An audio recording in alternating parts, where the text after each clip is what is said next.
Gen Z आन्दोलनमा 19 जनाको ज्यान लिने गोली चलाउन आदेश दिने पिटर वान।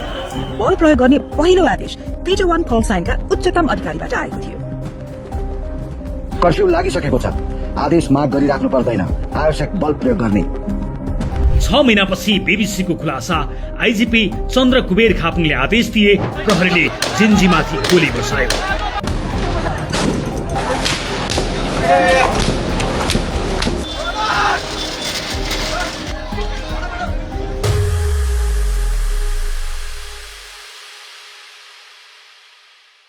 गएको भदौ 23 गते अर्थात् सेप्टेम्बर 8 दिउँसो सुशासन माग्दै प्रदर्शनमा उत्रेका 19 युवा प्रहरीको गोली लागेर नयाँ बानेश्वरमा ढले।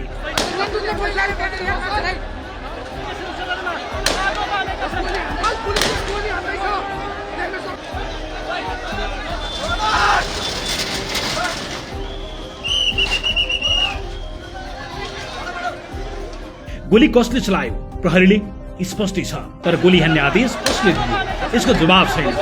जेन्जी प्रदर्शनको करिब 6 महिनापछि बीबीसीले सार्वजनिक गरेको अनुसन्धान रिपोर्टले भनेको छ, ती नवयुवाहरूमाथि गोली चलाउन आदेश दिने अधिकारी तत्कालीन प्रहरी महानिरीक्षक चन्द्र कुबेर खापुङ हुन्। धेरैमा आशंका थियो गोली चलाउन आदेश प्रहरी प्रमुखले दिए वा काठमाडौँका सिडिओले। बीबीसीको अनुसन्धानले भनेको छ, गोली चलाउन आदेश दिने पिटर वान हुन्। पिटर वान प्रहरी महानिरीक्षक खापुङको कल साइन हो। बीबीसी वर्ल्ड सर्भिसको टोलीले सेप्टेम्बर 8 का घटनाहरूको विवरण भएको प्रहरीको आन्तरिक कागजात फेला पारेको छ, जसमा पिटर वान कल साइन प्रयोग गर्ने व्यक्तिले कर्फ्यू लागू भएको 10 मिनेटपछि र फिल्डमा रहेका अधिकारीहरूले घातक हतियार प्रयोग गर्न बारम्बार अनुमति माग गरेपछि आफ्ना अधिकारीहरूलाई आवश्यक बल प्रयोग गर्न आदेश दिएको खुलासा भएको छ। बीबीसीआई इन्भेस्टिगेसनको स्रोतका अनुसार पिटर वान नेपालका पूर्व प्रहरी महानिरीक्षक खापुङले प्रयोग गर्ने कल साइन थियो। खापुङले आफूले आदेश दिएको कुरालाई अस्वीकार गरेका छैनन्, तर नेपाल प्रहरीले भने सरकारी सुरक्षा समितिको स्वीकृतिपछि र नेपाली कानून बमोजिम अन्य सबै प्रकारका बल प्रयोग गरिसकेपछि मात्र यस्तो आदेश दिएको बताएको छ। नोभेम्बरमा अवकाश प्राप्त गरेका खापुङले यसबारे प्रतिक्रिया माग्दा जवाफ नदिएको बीबीसीले उल्लेख गरेको छ। उनले घटनाका लागि आफू जिम्मेवार नभएको बताएका छन्। नेपाल प्रहरीले हामीलाई दिएको जवाफ अनुसार बल प्रयोग गर्ने निर्णय काठमाडौँ जिल्ला सुरक्षा समितिबाट आएको थियो। प्रहरीका अनुसार समितिले बल प्रयोग गर्ने निर्णय दिनु अघि प्रहरी महानिरीक्षक खापुङले त्यस प्रकारको कुनै आदेश दिएका थिएन। अन्य बीबीसीले परीक्षण गरेका भिडियो प्रमाणले 19 जना पीडित मध्ये सबैभन्दा कान्छा 17 वर्षीय श्रेम चौलागाई निहत्था रहेको र मृत्यु हुनु अघि शान्तिपूर्ण रूपमा घटनास्थलबाट बाहिरिने प्रयास गरिरहेको देखाउँछ। यहाँको हिंसाबाट तर्केर श्रीयम चोकतिर फिर्ता हिँड्छन्। यिनै उनका अन्तिम पाइला हुन्छन्।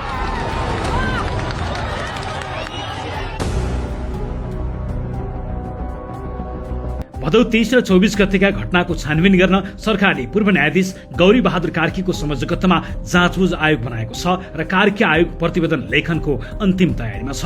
बीबीसीले लेखेको छ, सेप्टेम्बर 8 मा राजधानीमा मारिएका 19 जना मध्ये स्कुलको पोसाकमै रहेका एक किशोर पनि थिए, जसलाई भिडबाट टाढा जाँदै गर्दा टाउकोको पछाडि गोली हानिएको थियो। यहाँको हिंसाबाट तर्केर श्रीयम चोकतिर फिर्ता हिँड्छन्। यिनै उनका अन्तिम पाइला हुन्छन्। जेन्जीहरू किन प्रदर्शनमा आए? बीबीसीले स्पष्ट भनेको छ, नेपाल एक किशोरावयको लोकतन्त्र हो। 10 वर्षसम्म चलेको र 17,000 भन्दा बढी मानिसको ज्यान गएको गृहयुद्धपछि सन् 2008 मा यो गणतन्त्र बनेको थियो। नयाँ संविधानले नयाँ सुरुवातको बाचा गरेको 1 दशकपछि पनि धेरै युवाहरू ती आशाहरू पूरा नभएको बताउँछन्। केही अनुमानका अनुसार करिब 5 मध्ये 1 नेपाली युवा बेरोजगार छन्। यसको धेरै जसो निराशा अनलाइन मार्फत व्यक्त गरिएको छ, विशेष गरी 14 देखि 29 वर्ष उमेर समूहका जेन्जी बीच। गत अगस्तमा जेनजेड अभियन्ताहरूले सामाजिक सञ्जालमा सम्भ्रान्त वर्गको विशेष अधिकार प्राप्त सन्तानलाई लक्षित गर्दै नेपो बेबी जस्ता शब्दहरू प्रयोग गर्न थाले। सेप्टेम्बर 4 मा सरकारले फेसबुक, युट्युब, इन्स्टाग्राम र एक्स लगायतका केही प्लेटफर्महरूमा प्रतिबन्ध लगायो। त्यसपछि अभियन्ताहरू गेमिङ च्याट प्लेटफर्म डिस्कर्डमा सरे, जुन संगठित हुने मुख्य केन्द्र बन्यो। त्यही युथ एजेन्ट्स करप्सन र भ्रष्टाचार विरुद्धका युवाहरू फोरममा सदस्यहरूले सेप्टेम्बर 8 मा संसद बाहिर प्रदर्शन गर्ने योजना बनाए। त्यसपछि उनीहरू भदौ 23 अर्थात् सेप्टेम्बर 8 मा प्रदर्शनका लागि फेला भए।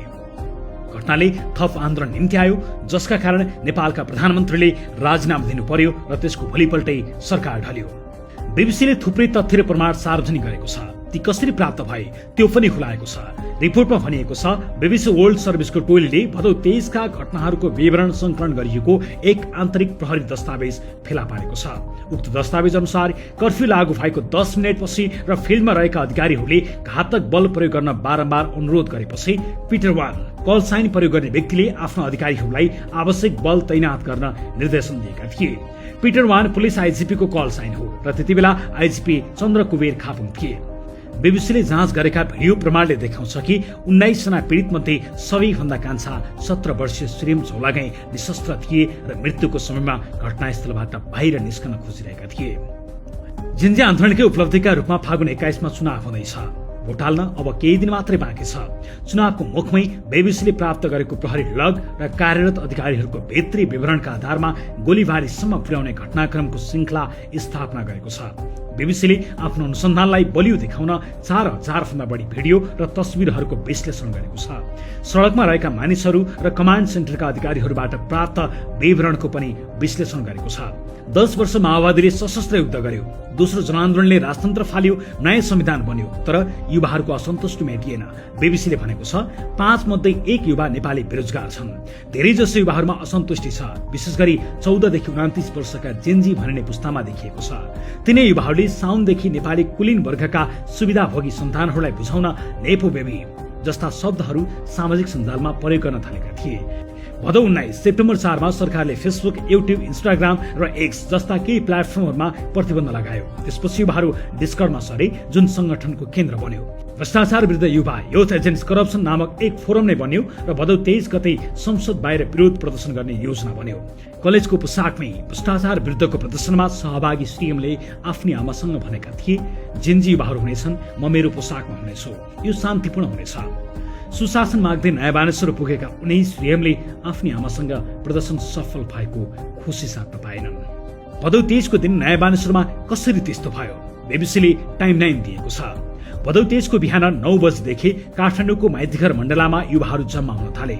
संसदभन्दा केही सय मिटर टाढा ब्यारिकेड राखिएको थियो। सुरक्षा अधिकारीहरूले भिडको संख्यालाई निकै कम आकलन गरेका थिए, तर प्रहरीले अनुमान गरेको भन्दा 10 गुणा बढी अर्थात् करिब 30,000 मानिस प्रदर्शनमा आए। बिहान 11:47 मा प्रदर्शनकारीहरूको एक समूहले घेरा तोडेर अघि बढेपछि प्रहरीले ब्यारिकेड छोड्यो।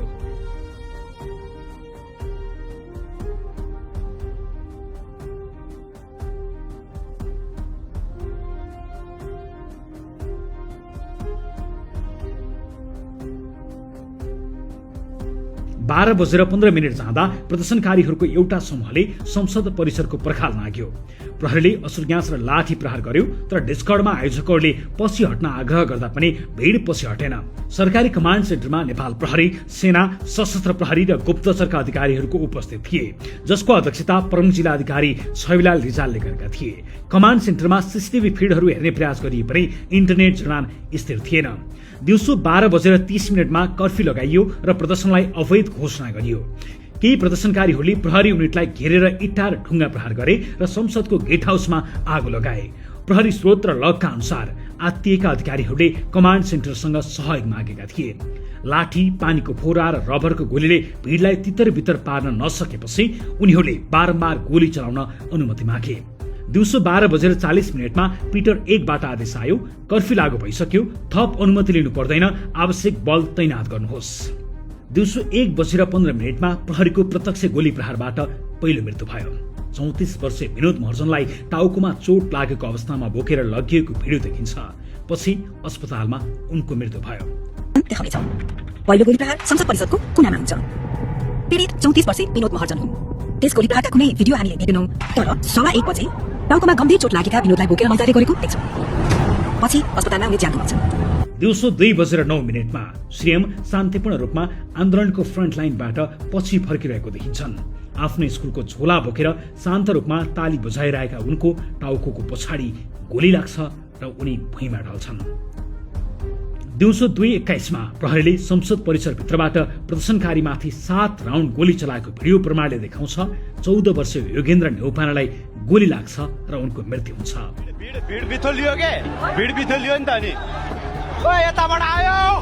केही सेकेन्ड पछि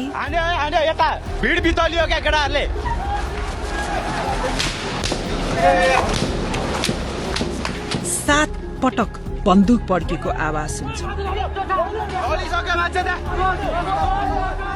र रगत बगाउँदै ज्यान गुमाइरहेका योगेन्द्रलाई देख्छौं। यस क्यामेरा एंगलले उनलाई यो अवधिमा प्रहरीको गोली लागि धेरैजना घाइते भए। बेलुकीसम्म 19 जनाको मृत्यु भएको रेकर्ड बाहिर आयो। भदौ 23 को हत्याबाट क्रोध नेपालीहरू भोलिपल्ट सडकमा उत्रिए, जसले गर्दा हिंसा झनै बढ्यो। प्रहरी चौकीहरू जलाइए र 3 प्रहरीको मृत्यु भयो। समग्रमा 77 जनाको ज्यान गयो। भदौ 24 अर्थात् सेप्टेम्बर 9 को दिउँसो 2:30 बजे प्रधानमन्त्री केपी शर्मा ओलीले राजीनामा दिए र सरकार ढल्यो। बीबीसीआईले त्यति बेलाको कमान्ड पोस्ट र ग्राउन्डको सिचुएसन एनालिसिस पनि गरेको छ र भनेको छ भदौ 23 मा कमान्ड सेन्टरको नेतृत्व काठमाडौँका प्रमुख जिल्लाधिकारी छबे रिजालले गरेका थिए। उनले कर्फ्यू आदेश जारी गरे। त्यसपछि फिल्डमा खटिएका प्रहरी अधिकारीले संसद भवनको सुरक्षाको नाममा प्रहरी आइजिपीसँग गोली चलाउने आदेश मागे। त्यति बेला उनले भनिदिए गोली चलाउन आदेश मागिरहनु पर्दैन, यसको सीधा अर्थ हुन्छ गोली चलाऊ। खापुङले गोली नचलाऊ भनेको भए पक्कै पनि फिल्डमा रहेका प्रहरी गोली चलाउँदैनथे। गोली चलाउन आदेश मागिरहनु पर्दैन, खापुङको यो आदेश प्रहरी लगमै उल्लेख छ, जसलाई बीबीसीआईले सबैभन्दा ठूलो प्रमाणका रूपमा देखाएको छ। जाँचबुझ आयोगलाई गोली चलाउन आदेश दिएको छैन भनेर पन्सिना खोज्ने खापुङसँग सम्बन्धित दस्तावेज बीबीसीले सार्वजनिक गरिदिएको छ। एउटा पाटो भयो। जाँचबुझ आयोगले भदौ 23 र 24 सँग सम्बन्धित सबै पक्षसँग बयान लिइसकेको छ। प्रहरीका दस्तावेजदेखि सामाजिक सञ्जालमा फैलिएका 10,000 भन्दा बढी भिडियो र तस्बिर पनि आयोगले विश्लेषण गरेको जनाएको छ। अब यहाँ प्रश्न आउँछ, त्यति ठूलो जनधनको क्षतिको असली जिम्मेवार को? राजनीतिक जिम्मेवारी कसको? तत्कालीन प्रधानमन्त्री केपी ओली र गृहमन्त्री रमेश लेखकको जिम्मेवारी कति देखिएला? अनि यही प्रश्न आउँछ, त्यो नरसंहार र विध्वंस संलग्न मध्ये कतिजना कारबाहीमा तानिएलान् अनि उनीहरूलाई कारबाही के होला? यति बेला श्रीएमकी आमा लगायत सबै पीडितहरूका परिवार न्यायको पर्खाइमा छन्। मलाई अझै ऊ गए जस्तो लाग्दैन, ऊ छिट्टै फर्किन्छ जस्तो लाग्छ। बीबीसीआईसँग श्रीएमकी आमा भन्छन्, मलाई लाग्छ ऊ आफ्नो स्कुलको पोसाकमै छ, ऊ आफ्नो झोला हल्लाउँदै फर्किनेछ।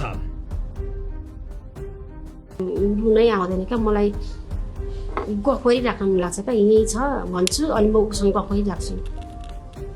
कतिखेर आउँछ छिटो आइज, मेरो मनमा त्यही मात्रै घुमिरहेको छ। स्कुलको ड्रेसमा मात्रै झझल्को आउँछ, ब्याग बोकेर आइपुग्छ भनेर। मैले त छैन भनेर मैले एक्सेप्ट पनि गरेको छु। अस्ति एक दिन सपना देखेको थिएँ, भगवान्सँग दुईटा हात थापेर मागेको थिएँ, यसरी आइजन भन्दै यसो गर्थेँ, मागेको थिएँ, त्यसरी आएको त हुन्थ्यो।